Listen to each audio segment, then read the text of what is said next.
We live? We good?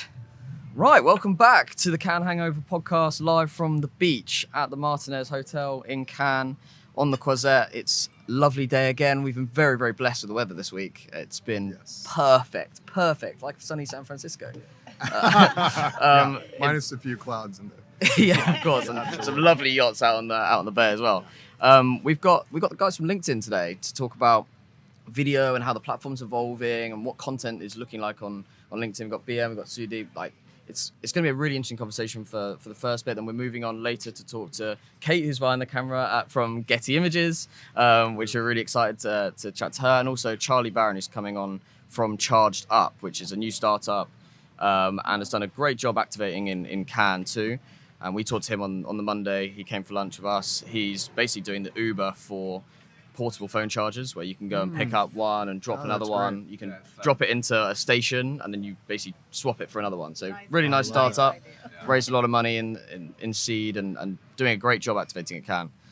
So looking forward to chatting to him. But yeah, guys, it's a pleasure having you on. Thank you so much for spending time with us. Thank you for getting us to do this, because to be clear, we would not be live. It was not to be on. So thank you so much. Yeah, honestly. I've been waiting for that public. I know. There There it is. Thank you so much. Let's We cut can that provide up, the spread platform. that At the out. end of the day, the content's got to be great, and I've been entertained by what you guys have had. Wow, we Thank you so appreciate it. much. Yeah. Thank you so much. But yeah, it's been, it was 2 weeks ago that we had this idea that we wanted to do this. And it was a real collaborative effort from us and the fantastic guys at LinkedIn to make this possible. And we're hugely appreciative for that. And also the industry was, seemed to have responded really well to the live element of Cannes and us doing the podcast. But let's talk about how LinkedIn's evolved in the last couple of years, with the content being the main focus. It was previously a recruitment platform, or it started as a recruitment platform. It was all about people to people finding jobs, and now people are starting to use it for content like we are. What's the change bit? Why the shift? Yeah, that's a great question. And what's great is that you recognize that even in your comments there, because it has been intentional and by design. So in the last couple of years, we've really focused to bring to the forefront both content and conversations. Because at the end of the day, professionals are coming increasingly on LinkedIn to both showcase things that they're working on, but also to give and get help, whether that be for their next career opportunity, but also to help others make buying decisions and themselves. And so with that change, thank you. On coffee? Perfect. Yes. With that change, it's paid off in terms of the engagement. So, we have over 30% year growth when it comes to sessions, really speaking to the record levels of engagement we have with It professionals. feels like on the it's platform. changed from almost a job platform to a community, a real business community platform, where it's about using that community, but it might be to get a job, or it might be for a charitable thing where you've got the right people in your network there. That's exactly right. Basically, people from my perspective, I've only been at LinkedIn for 7 months. So I was client side before that and using it in a different way. And I think the big thing is that it's been natural and organic as well. LinkedIn's done a lot in the back end to drive it, but people have started to have better quality conversations. People have started to shift from coming to the platform just for single purpose to multitudes of purposes. And I think what that does for us, it drives an active use of the platform that gives us inspiration to develop it further. So I've been quite interested to see. We see 15 times more engagement on content than jobs on our platform. Wow, that's great. That's right. Yeah. Yeah. And So actually, you really when it have comes, become a content platform and not a job platform in that sense. It's always it's gonna be definitely that beyond a purpose. job platform. But there's still 20 million plus jobs on the platform, so it's a key platform for that. But you're right, it is becoming that community that can be with you over the course of your professional career. We're actually seeing a lot of really interesting conversations happen. So, recently we saw a set of engineers at a few of the big technology firms leverage live video actually to do office hours with students studying computer science and other engineering degrees. And it's just a way of starting to get back, share out their learnings, but again build that community. Talk about. You were talking. We were very fortunate to have you guys at lunch this week as well, and you were talking to me about the the fact that you've also seen the live feature being used for surgery from the medical profession, and that's incredible when you think about people sharing their experiences, but using a platform like yourselves for something so niche. Yeah, it's been amazing. So, we launched native video about 2 years ago. And the top requested feature since we launched native was actually to bring on live. In fact, you had people pinging Jeff directly of like, when's live video? I'd love to bring my streams on LinkedIn versus other platforms. Yeah.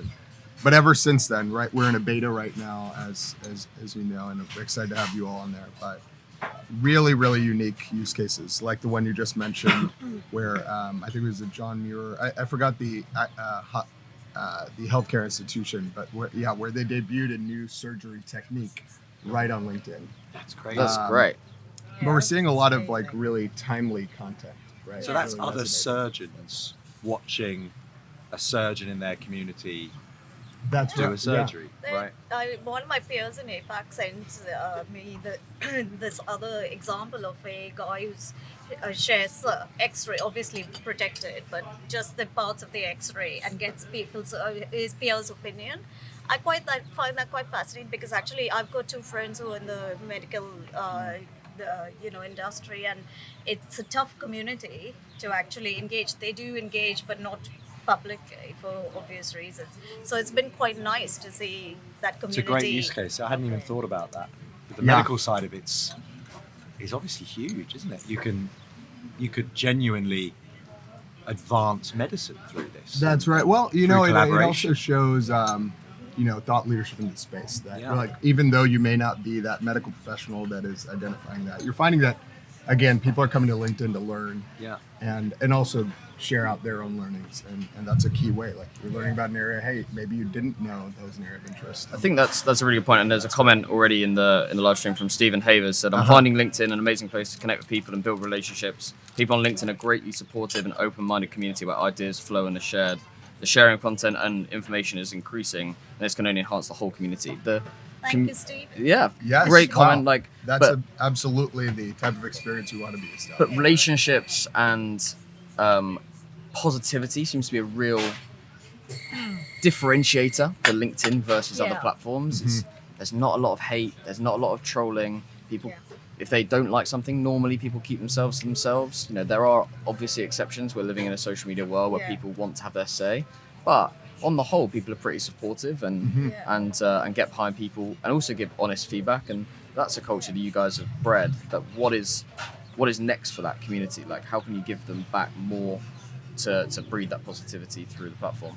I think for me, it's about, there are a couple of things that we're really encouraging.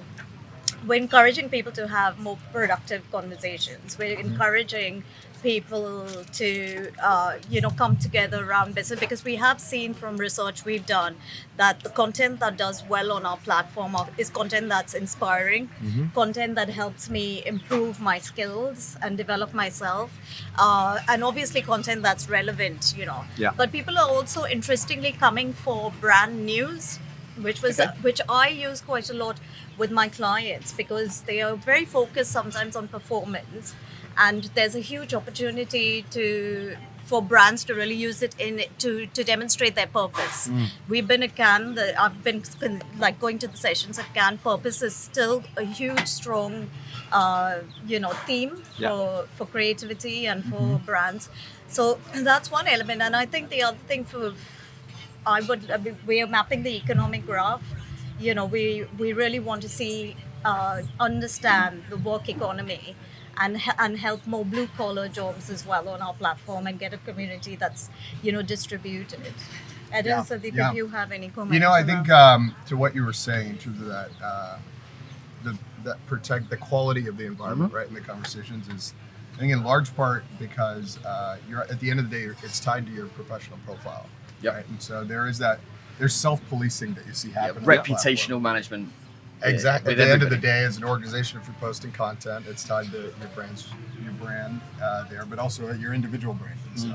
And so that's important, and you see that in the comments. And so when there is less authentic, less relevant content being shared, it doesn't get the level of engagement, or you'd see the commentary on it's like, hey, let's start to move that over. However, I do like that as we're bringing in new forms of sharing out content like live or last year we brought out carousel as another way of expressing who you are. You're starting to see people start to push what might be appropriate in the professional context, but it's really starting to bring out more of their authentic selves, and like we're seeing more of that as we bring in video and other. You mentioned carousel there, so that's PDF as well. Like people utilize a PDF. You can upload PDFs, but carousel is a paid format. Okay. It's For similar images. to what you see on other platforms, but it allows you to just expand on your story. Each style can be clickable to a separate page. So for brands, it gives a lot of opportunity. Similar to the Facebook ad model. Yeah. So we've Another had- question Go from on. Bishop Silliman. So, who's a marketing assistant at Fly High Media. Would you ever consider introducing stories? Is that something that's in the pipeline? Can you talk about it? Not talk about it? So we can't. We don't. I'm certainly not formally speak expecting you to announce it, forward-looking statements, but we do know. Video is the fastest growing content type on LinkedIn. Video drive. It's 5x more likely to drive conversations on LinkedIn relative to other content types, and so we continue to want to move along with how people continue to want to share content and consume content. And so stories is a great opportunity there. Conversations, we introduced like the messaging conversation approach, and that's been extremely successful. In fact, I believe over 30% increase in the volume of messages shared across our platform since increasing messages. So we're always exploring kind of what that could look like. I think stories could be interesting as another forum in which to drive more of that conversation. I think the main thing is that we will always continue to evolve. Yeah. And the one thing I've appreciated as an employee of LinkedIn has been that LinkedIn's not been a platform to just jump on the next best thing.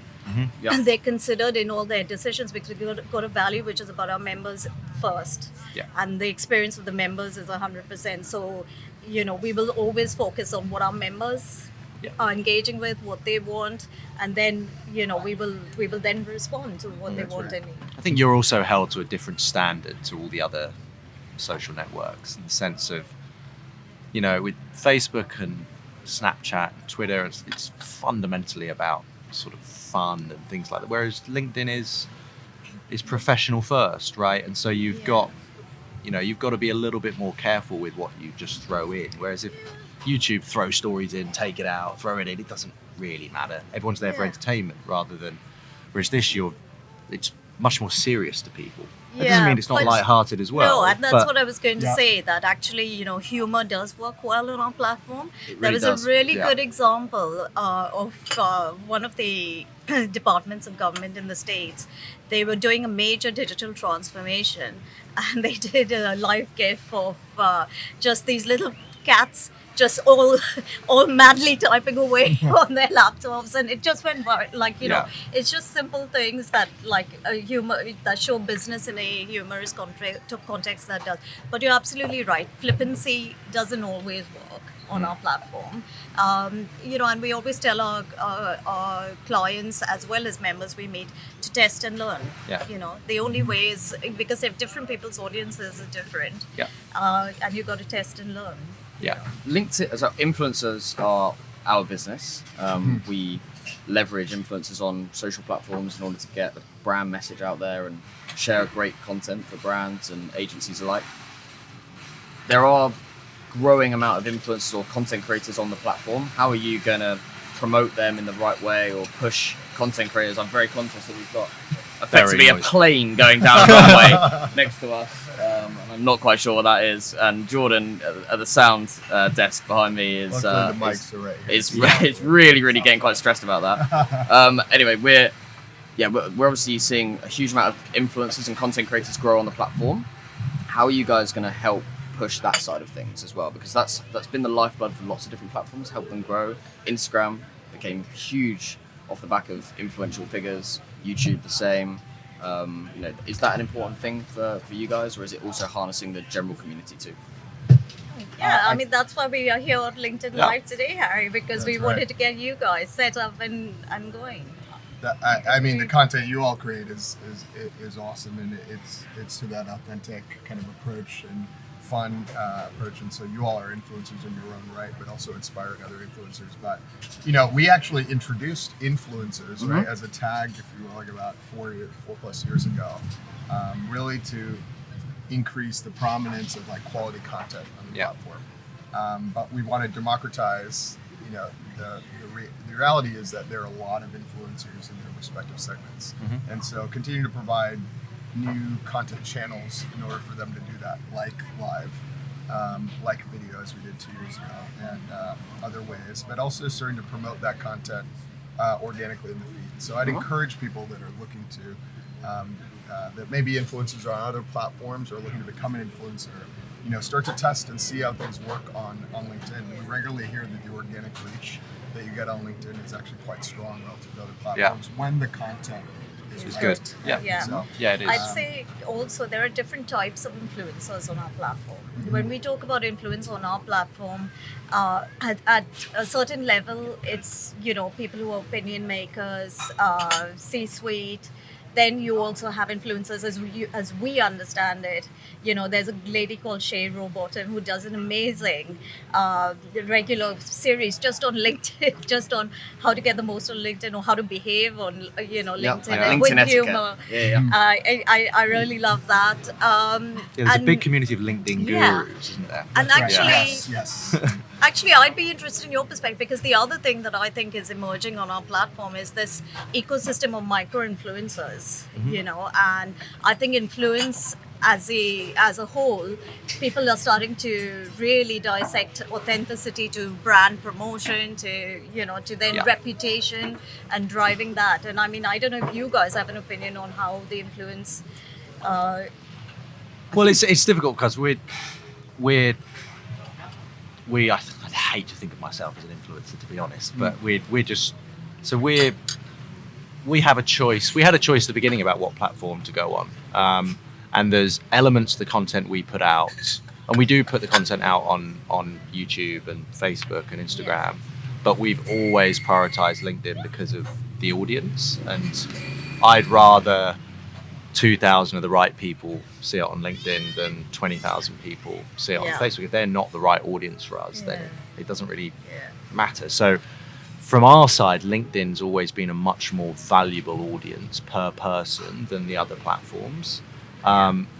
Maybe slightly more difficult to get scale from our side, just because on all the other platforms, it's like we know all the biggest, so I can get someone with combination of 100 million followers to share our content on YouTube like that, right? Whereas LinkedIn is slightly more challenging at this point, but we'll get there. So I think it's for different things. I think there are motivational speakers that are the likes of Jay Shetty and people like that, who are obviously doing stuff on other platforms, and also on LinkedIn. I think Jay's doing a lot of stuff, and I can imagine he will move more and more of his content over to LinkedIn. I wonder if you need to allow him to monetize it in order for that to truly happen, because it's different for us. We don't make our living from this. We make our living from our business, whereas those guys are making their living from that. So if you That's a great point. you take that ability to earn away from their YouTube and Facebook, then it makes it slightly more challenging. It doesn't become a value proposition for them.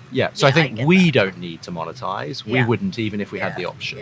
But those bigger motivational speakers, maybe that would be for that. That's fair, and we definitely take that on board. I think the other call out in influence is the value of employees. You know, I think it's the most underrated part of influence that where the industry hasn't explored. And like we do a report with the Edelman team, and people have shifted a few years ago when I was monitoring it, from like CEOs and to the building trust in people like them, academic experts. And so I always encourage my clients to sort of like think about what do your consumers care about, what do you care about, but what is your unique point of view that will set you apart, and then use your employees, leverage them. And they're your best advocates. Micro influencers, right? There's a lot of unexpected influencers really coming out of the platform. We have one that stood out to me recently was a small group of teachers that have been trying to really influence and teach newer teachers in the industry, elementary school, middle school teachers, on how to build curriculum well, how to actually plan for the school year, and they're actually leveraging live specifically to like have mini office hours, if you will, to bring in other teachers and just talk and build that community of teachers. But like this small group in the U.S. Have become highly influential, but with that specific segment, right, of elementary and middle school. Yeah. I love that. I think you're also as a platform embracing the creators in the right way. I know you're starting or have started last week like a cocktails and conversations. Yeah. But that's a really nice way for people in the LinkedIn space to come and talk to potential clients of yours, advertisers, people that are just trying to learn about how to create content on the platform, and I think that's a really nice move as well. And just thank you, Harry. It's a bit of a risk taking that, because what my team do is we consult on digital and content strategy. And you can consult with people, but the greatest learning, I believe, comes from peer-to-peer sharing. Yeah. And so what we want to do is really for people to be successful on the platform. And I just, I'm looking for ways, and content and cocktails is one of the ways to bring practitioners together, and they can learn from each other. They can make greater. And I met a lady who came in, is only just starting up a business. She got talking to one of our big clients, and she's so focused about what she wants to do, which is really just about disabled women in the workspace. And she had such a strong point of view and and it really goes to show, creativity comes, and it's great to generate those conversations. So I'm looking forward to more of that. Yeah, no, they look great. Awesome. Cannes. Let's talk about Cannes in general. Your first time? My first time. My second. Your second time. Not a veteran just yet. Not a veteran just yet. No, this is our second time as well. Like, let's start with you. What's it been like for you this week so far? I mean, it's been amazing. I got in Monday evening, and ever since then, it's just been a steady stream of just phenomenal conversations. So some of our top clients are out here, and our key agency and partner are out here, where we get that intimate one-to-one relationship and conversation. But beyond that, it's been the organic conversations, right? Being introduced, like we had a chance to meet. We had lunch the other day. Yeah. We got to know each other. It's going beyond that transactional experience and like really getting to know folks. And you just can't help love being. You mentioned the weather at the start of this. The weather's pretty awesome. Just being in this relaxed environment, and then one of the things I regret not doing yet, but is on my goal actually soon after this, is heading over to the Palais. Last year, I was just so inspired by the creative work that was being done across industries, especially the representation of more B2B as well there as well. So, I mean, I've loved it. It's been a lot of great conversations, a lot of good relationships, not a lot of sleep, but that'll come this weekend. Yeah. And Bian, for your first time here, what were you? I mean, how's it lived up to expectations?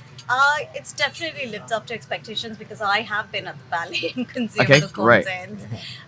It's a bit overwhelming on the first day, because you have to be really clever at knowing what content to go to, how to then create productive settings and meetings, and then which parties do you go to? Because there's too much to do, right? There's too much it really to is. do. Yeah, it's a good And I point. realized there's almost like two streams: people who go purely for the ballet content, and then people who are here to network as well as consume content on the beaches.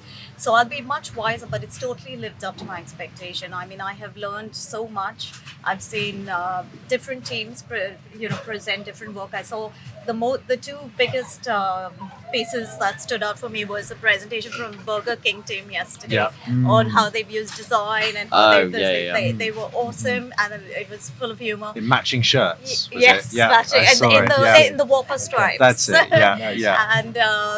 And the other one was really around how superhumans and the Paralympic organization is really changing hearts and minds, and the Roma team, how they have changed federal laws based on taking content and that film and driving a greater movement. And for me, that's why I love content, and that's why I work in content. Yeah, I mean, it's the best. It is the best content, isn't it? There are some brilliant campaigns here. It's the cream of the crop, showcasing the best. It's bringing it is. I actually keep seeing I keep seeing announcements of things that win bronze and silver, and think, who the hell won the gold? You know what I mean? Like Yeah, that's that right. was the best one I saw all year. Yeah. It did not win. You know, but You know, you're right. It is a little overwhelming. So I think this year I was a lot more strategic, right? I think last year I was running around trying to make every single chat. Everyone every makes talk. that same mistake. you end up getting very sweaty up and down the Quizette. So this year I favorited my the things I wanted to go to and just made sure I made the most of it. Although it can sometimes, you can only tell so much from a description. Yeah, that's true. But I'll tell you that some of the talks have been great. Like Yeah. yesterday we saw Cheryl Sandberg at WPT Yeah. Beach, and it was just great to hear her authentic perspective on how things have evolved at Facebook. And so just a lot of great conversations just constantly happening.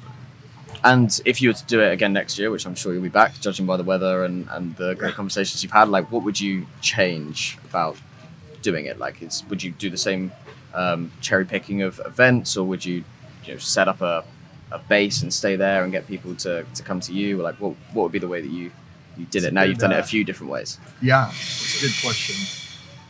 Let's see. I think for LinkedIn, it's worked quite well to have a base where we can still bring in those intimate conversations, similar to you guys having this great base here. we just hack ours. It We still probably paid a works, bit less. like, But hey, yeah. So we'd probably still have that, and I'd probably still want us to continue that forward.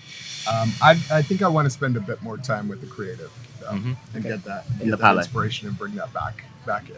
Yeah. I think this year I may have gone a little bit too far. Pendulum may have swung a little too far in the other direction. Yeah. But also great in its own way. Yeah, we're very guilty of that. Yeah. I've never been inside the Palais. It's my second year Okay. here. Never been in there. I've only ever done all the fringe stuff, and I've been to lots of talks and things, but always on the beaches and always or in somewhere behind in one of the hotels. Sure. Next year, I think I will. Go Yeah. in, I do always miss out on the great concerts though, so I haven't quite cracked the code on how to do that. You got into some great concerts. Did you get to the last night. Spotify? I Concerts? didn't get Spotify, but I went to Twitter last night. Or the and- Steve Aoki? No. Ciara. Ciara. Oh, Ciara, Yeah. right. Surprise, I think. Oh, really? Yes. Yeah. We were and ta- I was right up front, so I got Oh, the whole nice. thing on film. We were told over lunch that it was Steve Aoki. Yeah. And okay, fine. Maybe so, it was at some point. I don't know. Yeah, because somebody else I think came on later, but I was. Oh, okay. I think I need to get a bit more energy boost. Yes, to do the especially these dance. early mornings, right? And I apologise for that. No, we definitely do this again. Rewind. You're. But I will say okay. it's a great, as we brought in more folks from the product and engineering sides, it's just a great listening forum as well to like bring back. Like I'm excited to put together a rap report to like bring back to the team as we think about truly how marketer needs change. Yeah. This is a key forum to get that high concentration of perspective. So I'm gonna do even more of that next year. Yeah. For sure. Try it. Yeah, you'll certainly get the direct feedback from people here. Which is great. I mean, Yeah. even in our lunch, right? You guys were giving me feedback on how to evolve video in LinkedIn. That's what a large part of what I'm here to do is how do I make LinkedIn better. So we've done half an hour. I'm very conscious of your Nice. time. 10 plus. Okay. One question before you guys leave us, and we're joined by Kate behind the camera, who's from Getty Images. Have you got any questions for us about, we're creating content every day on LinkedIn. We're exploring the platform. We're seeing all the changes that are made, be it algorithm, be it functionality. We're testing the beta of LinkedIn Live. Have you got any questions for us about what our experience has been like over the last 5 months? And today is actually our 100th episode of the vlog that we're filming Wow. Yeah. Every single day. We had Congratulations. no Congratulations. idea Oh my God. that No, it is exciting. 4 months Okay. ago, if you'd have told us we were going to release a daily vlog about our agency from around the world Yeah. for 100 days straight, we'd have told you were crazy. I think, just to keep it short and give Kate time, I'd love to hear the one thing that if you were to inspire other content creators on our platform, what is the one thing you've learned, and what is the one thing you'd like to see on the platform? From my perspective, we were so scared to start and what people are going to think about what we're doing. And I think when you put yourself on a pedestal at any point, then you have an opportunity to get shut down. So I think that was always a worry in the back of our heads. And actually, when we started to create the content, we realized that, like we said earlier, the platform is actually really positive. And I think maybe we'd been ingrained from being on Facebook, Instagram, and YouTube for so long that actually the negativity normally wins on those platforms. But on LinkedIn, positivity normally shines through, and people help provide feedback throughout the journey, and they want to be on the journey with you. They want to buy into the story. They want to see people's success. Exactly, and that's what it's all about. So Absolutely. I think my advice to those people, and I'm not sure what Aaron thinks, would be just to start on your phone, start building content out. Doesn't have to be daily, doesn't have to be weekly, but I think trialing different things, the stuff that we've seen work, to the short insight pieces, which are so easy to film. Get a mini tripod, put your phone there. If you've got a good camera phone, then it's high quality enough for it to resonate. And it's really easy to get started, and just don't be afraid. And who knows what will come of it. Maybe you'll be 100 episodes down the line, 4 months in, and realize actually there's something in this. So that would be our advice to potential content creators. But I'm not sure what you think. Yeah, I'd agree with that. I think the big thing is the fear, right? And we get it, right? People come to us and go, "Oh, I thought you looked like a dickhead then." I'm like, oh God, that's horrible. And like, as much as I say, "Oh, it's water off a duck's back," I don't. Of course I hit it. Yeah, we're human beings. I feel it, and I think, "Oh God, please don't think that. I didn't mean that. Or that's not the context I was talking in." Or so, but LinkedIn, more than the other platforms, is like, we haven't had a load of negative comments, to be honest. Like, I think we've had one where someone has directly done that. Now, I've got no doubt people are watching, thinking negative things occasionally, but the vast majority of feedback we've had has been incredibly positive. That's Has amazing. been, and we're not. And constructive as well. And constructive, yeah. But we're not. We've really tried hard to just be open and authentic. The same thing when we came here. We just sat down having a conversation. I said to you right before we started filming, we haven't got an agenda. Let's just have a chat. And It's been great. we're going to put some great people on the podcast in front of people, and that's it. That's sort of what our role is, really. So my advice to people would be just do it. You'll see we've got lots of equipment, everything else. You don't need it. We need it because we're perfectionists and we're an agency that specialises in this. Yeah. But It's your business. yeah, basically. the quality will be 1 or 2% worse than ours, Yeah. and you can film it all on your phone. So like, there isn't really a barrier to entry from a tech or anything like that point of view.